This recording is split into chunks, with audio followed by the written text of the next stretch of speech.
everybody, thank you for checking in. Thank you for watching. I'm Nerdicane. Hit a like, hit a subscribe, share it to anybody who you think might like these comic book reviews. Let's get to it. This is Gwenpool number 3. Heather Ontos number 3. Gwenpool number 3. Heather Ontos number 3. This book, this is the worst Marvel book. Leah Williams, if you're watching, this is the worst Marvel book of 2019. This is probably the worst Marvel book. This might be the worst Marvel book of the SJW era. Although Ryan North does a pretty good job screwing up Squirrel Girl, making Squirrel Girl unreadable, this is pretty damn bad. Let's get started with this, okay? So, here's credit where credit is due. The names that I have circled are names who would be better off. Marvel, well, not them.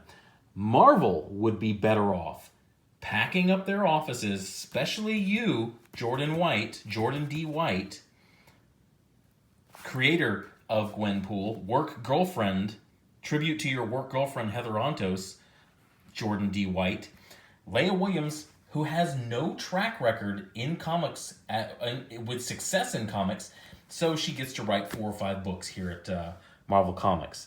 There is one name on here, Sana Amanat, who is the person who brings in talentless hacks like this and allows talentless hacks like this to stay on. Sana Amanat should go. This basically checks off everything, every trope, everything that's making Marvel Comics bad since the SJWs infected Marvel Comics. This checks off everything except one thing, which I'm really, really, really surprised that it didn't check off that one thing. Here we go. We're starting with forced cursing. This picks up from the last issue where Deadpool was trying to... if you've been following the series, you've bought two comic books. This picks up from the story from issue 1 and issue 2. Remember that story that you were invested, that you were reading, that you were paying money to read? Here on page, what is this page of the story? Oh wow. Here on page number 2 of this book that you paid $3.99 for, on this page, it dumps that entire storyline. The entire storyline that you paid $8 to start reading, that you're a fan of, you're a buyer of Gwenpool, that storyline right here on page 2, they just crumple it up and throw it away. Here's fourth wall breaking, which this was interesting it wasn't even interesting. It was sort of annoying years ago when Deadpool was doing it. And now here they are, Gwenpool, who has basically the same name, but isn't really related, but was when they first created her, because they weren't creative enough to create a new character, so they basically just said, oh, what if Deadpool was a teenage girl? And then that's basically what they did there. So Deadpool comes in to give advice. Here's the next thing. Here's the next part of the checklist, the SJW tropes of failure. Silly Billy garbage. So you get this flow chart here, and it starts out here, do you like comics? Yes, no. When I did this chart, I kind of got stuck here. There's no way out here. I got stuck here. Do you like comics? Yes, no. Okay. Do you like them weird? Yes. Okay. Cyberfrog is weird. Cyberfrog is a giant... No, he's not giant. He's my height. He's giant for a frog. He's a cybernetic frog with a salamander android buddy who is huge, and they fight space bees. That's weird. That's fun. This is just annoying. The rest of this book, the way you've written this, the way you've insulted your readers and the Marvel Universe is just annoying. So Deadpool is, sort of giving advice. I don't know who wrote this. He goes, seriously though, kid, here's the thing. You need to understand you have... Now, fan base was put in there. And I took that out. I'm doing corrections on this for you, Leia. Buyers, okay? Fan base... There's a difference between a fan base and a buyer, okay? I can say I like the Yankees. I can say I'm part of the Yankees fan base. I've never been to a game. I don't own a single shirt, bat, hat, poster, banner, anything. But it costs me nothing to say I'm part of the fan base of the New York Yankees. When you are a buyer, $3.99 of a comic book, then you are invested. Hey, just wanted to get in for a second. There's a slap warning coming up. I get kind of pissed off at this next part, and I slap the paper pretty hard. But I just wanted to edit this in as I'm, recycling the Gwenpool. There's recycled monetarily into that story, into that character, into that comic book. Sorry, probably should have done a warning there. But that's not enough. You have to keep moving forward. I fixed that. You have to keep trying to improve. And you're not improving. You've gotten so many books at Marvel already. This one, okay, here's where Comicron, it talks about numbers. Boom, Comicron.com. Issue number 1 sold 46K. For in issue number 1, and I guarantee I could probably go find a lot of those. If we were to have a movement to gather up all the Gwenpools from around the country, we would probably gather up, I would say, about 35,000 that are unsold because of Marvel overships. So yeah, Comicron numbers show that you are a failure. And you know what? After 3 years of failure, guys like Jordan White, C.B. Cebulski, everybody involved at Marvel Comics, after 3 years of declining sales, failing books, you should realize what's going wrong. It's just stupidity back then when they were doing it. At this point, 2019, if you're still doing this stupid silly billy stuff that has turned readers away for 3 years, at this point, you're just maliciously trolling the audience who pays for the comics and driving them away. So here we go. Just restarts the entire book. Remember that $8 that you spent on the first 2 books? No, don't worry about that. That's gone. We're just gonna start over. Issue 3. Spoiler alert. Oh well, you don't care. This is basically a Gwenpool version of the Secret Wars. She's gathered a bunch of heroes there, and for some reason, it isn't really explained why they're gonna do it. They're all just gonna fight each other. So yeah, that's what's gonna happen.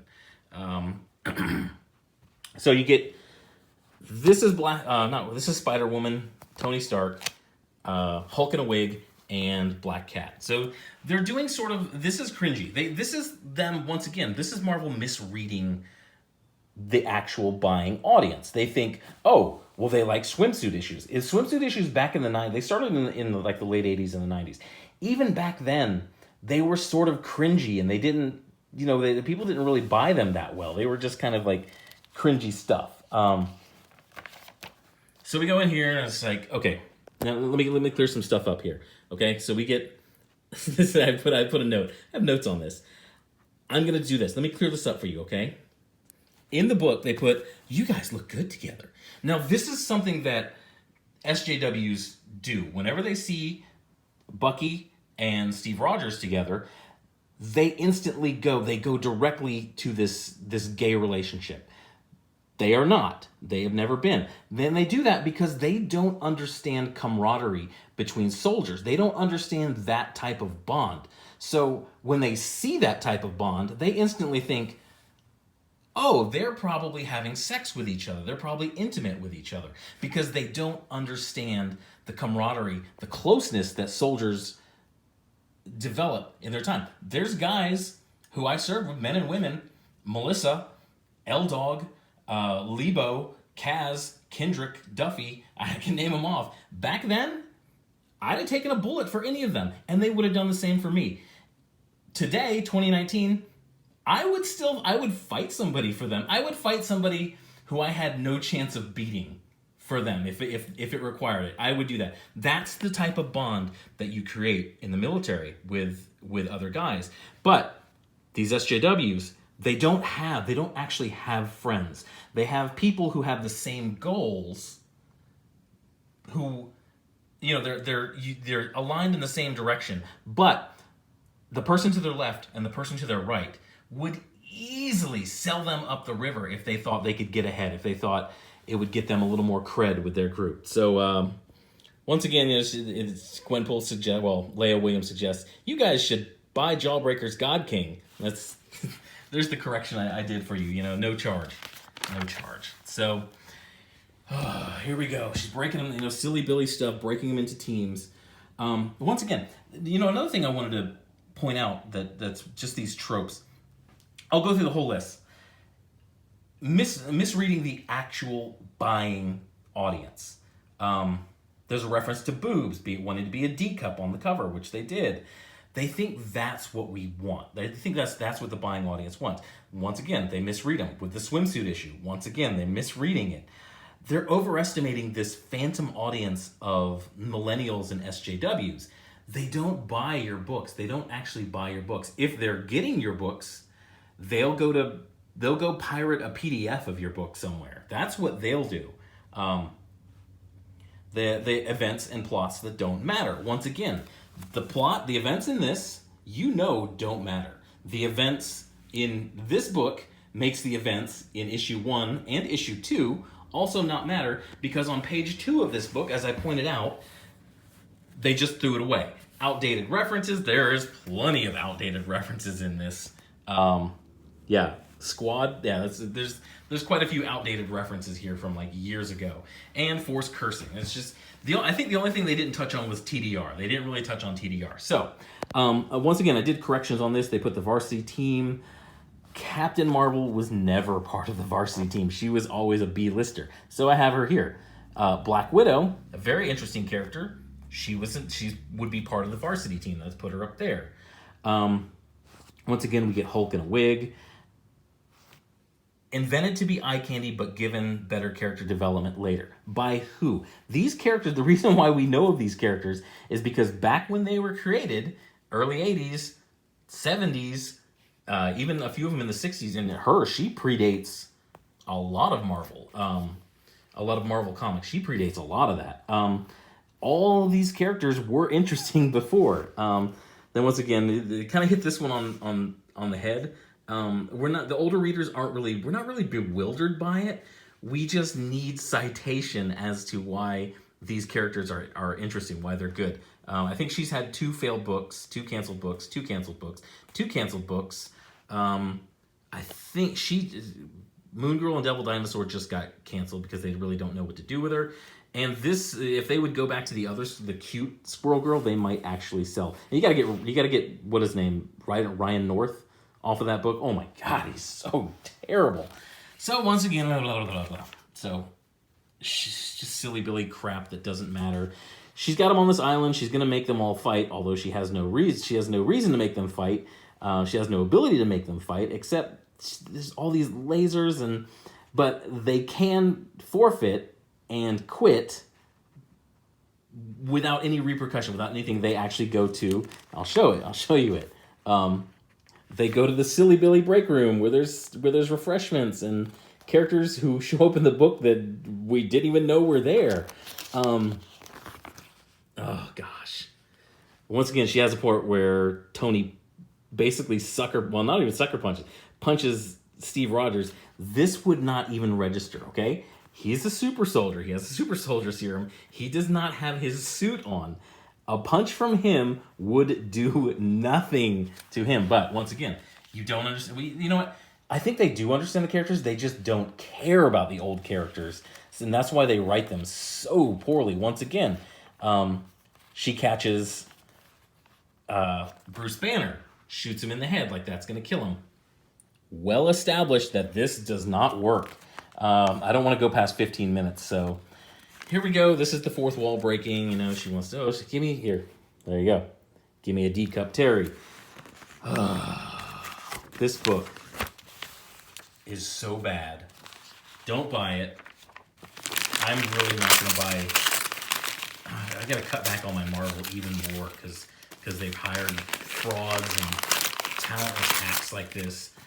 This is definitely the worst book, because not only is this book bad, not only does this book not matter, but decisions made actively by the writer and approved by Jordan D. White decisions made in this book made the other two books that actual fans bought irrelevant. So that's my review of this steaming pile of trash. I feel better. I feel better now that I've ripped this to pieces, because this is how it should be delivered. This is, when it comes to the stores, this is how it should be. Oh my gosh, because this is the physical embodiment of the script that was turned in. This is what the... Thanks for watching. This comic book was terrible. Leah Williams, please quit. Jordan D. White, please quit. Somebody at Marvel who gives a damn about putting out good comics, please fire both of them. They are talentless hacks and driving your sales and your company down.